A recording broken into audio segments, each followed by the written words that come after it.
अस्सलाम वालेकुम।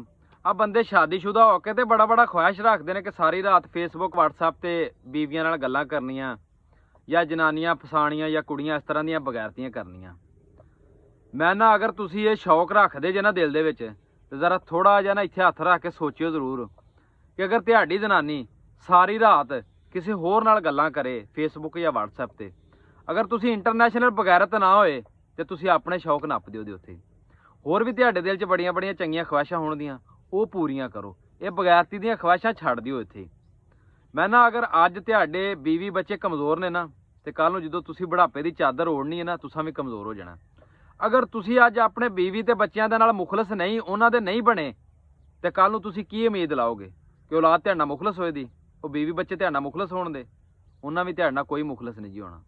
ਇਸ ਤੋਂ ਕਰਕੇ ਅੱਜ ਵੇਲਾ ਜੇ ਸੰਭਲ ਜਾਓ ਤੇ ਕੋਈ ਹਿਆ ਨੂੰ ਹੱਥ ਮਾਰੋ, ਬਗੈਰਤੀਆਂ ਕਰਨ ਤੋਂ ਬਾਅਦ ਆ ਜਾਓ।